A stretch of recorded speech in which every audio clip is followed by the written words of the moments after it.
Welcome to One Chapter, One Thought. Today's reading is from the Gospel of Mark, chapter 11. As they approached Jerusalem at Bethphage and Bethany near the Mount of Olives, Jesus sent two of his disciples and said to them, "Go into the village opposite you, and immediately as you enter it, you will find a colt tied there, on which no one has yet ever sat. Untie it and bring it here. If anyone says to you, 'Why are you doing this?' you say, 'The Lord has need of it,' and immediately he will send it back here." They went away and found a colt tied at the door outside in the street, and they untied it. Some of the bystanders were saying to them, "What are you doing untying the colt?" They spoke to them just as Jesus had told them, and they gave them permission. They brought the colt to Jesus and put their coats on it, and he sat on it, and many spread their coats in the road, and others spread leafy branches which with they had cut from the field. Those who were in front and those who were shouting, "Hosanna! Blessed is he who comes in the name of the Lord. Blessed is the coming kingdom of our father David. Hosanna in the highest." Jesus entered Jerusalem and came into the temple, and after looking around at everything, he left for Bethany with the 12, since it was already late. On the next day, when they had left Bethany, he became hungry. Seeing at a distance a fig tree in leaf, he went to see if it perhaps could find anything on it, and when he had came to it, he found nothing but leaves, for it is not the season for figs. He said to it, "May no one eat fruit from you again." And the disciples were listening. Then they came to Jerusalem, and he entered the temple and began to drive out those who were buying and selling in the temple, and overturned the tables of the money changers and the seats of those who were selling doves. And he would not permit anyone to carry merchandise through the temple. And he began to teach and to say, "Is it not written that my house shall be called a house of prayer for all nations? But you have made it a robber's den." Then the chief priests and scribes heard this and began seeking to destroy Jesus, for they were afraid of him, for the whole crowd was astonished at his teaching. When evening came, they would go out to the city. And as they were passing by in the morning, they saw the fig tree withered from the roots up. Being reminded, Peter said to him, "Rabbi, look at the fig tree which you cursed. It has withered." Jesus answered, saying to them, "Have faith in God. Truly I say to you, whoever says to this mountain, 'Be taken up and cast into the sea,' and does not doubt in his heart, but believes what he has said is going to happen, it will be granted him. Therefore I say to you, all things for which you pray and ask, believe that you have received them, and they will be granted you. Whenever you stand praying, forgive if you have anything against anyone, so that your Father who is in heaven will also forgive your transgressions." They came again to Jerusalem. And as he was walking in the temple, the chief priests and the scribes and the elders came to him and began saying to him, "By what authority are you doing these things? Or who gave you this authority to do these things?" Jesus said to them, "I will ask you one question, and you will answer me, and then I will tell you by what authority I do these things. Was the baptism of John from heaven or from men? Answer me." They began reasoning among themselves, saying, "If we say from heaven, he will say, 'Why didn't you believe him?' But we shall say, 'From men?'" But they were afraid of the people, for everyone considered John to be a real prophet. Answering Jesus, they said, "We don't know." And Jesus said to them, "Nor will I tell you by what authority I do these things." Mark chapter 11 begins with one of the most famous passages in the Bible, the Triumphal Entry, where Jesus enters Jerusalem on a donkey, and the people spread palm leaves along the road.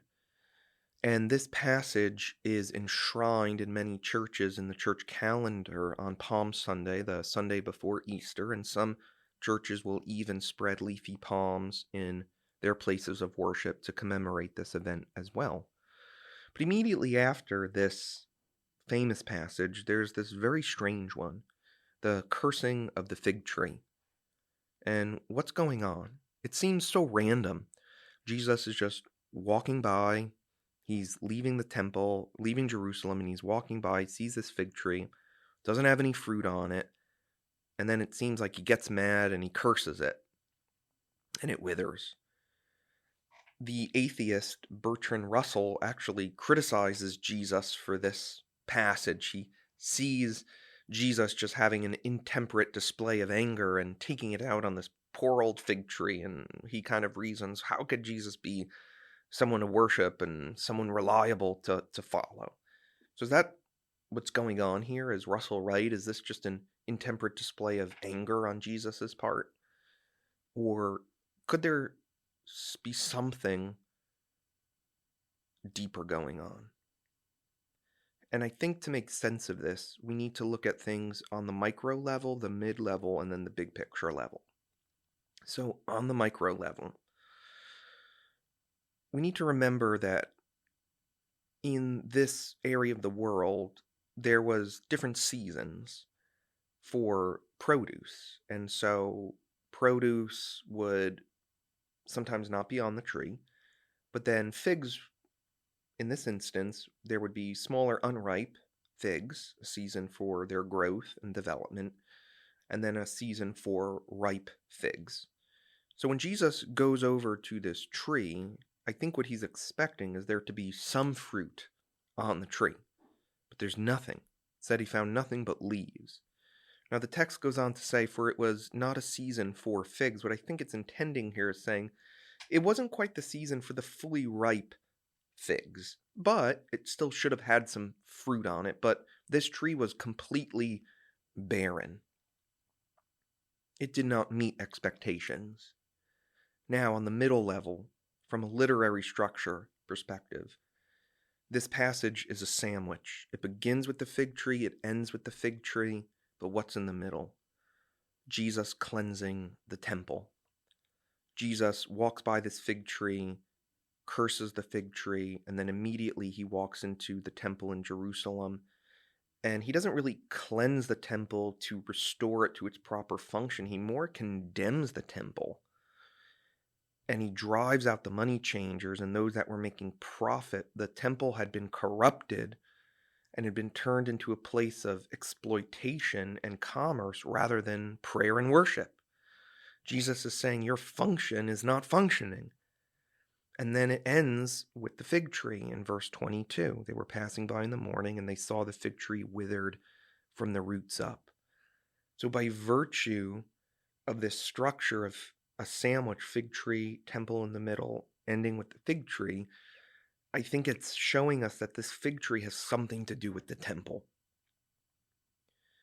And then looking at the bigger picture perspective from the Old Testament, the fig tree and the withering of the fig tree often symbolized judgment in the Old Temple, specifically towards God's people Israel, that they were to bear fruit, they were to live for the Lord, and yet they didn't. They chose to live for themselves, and so God brought destruction. He scattered them into exile.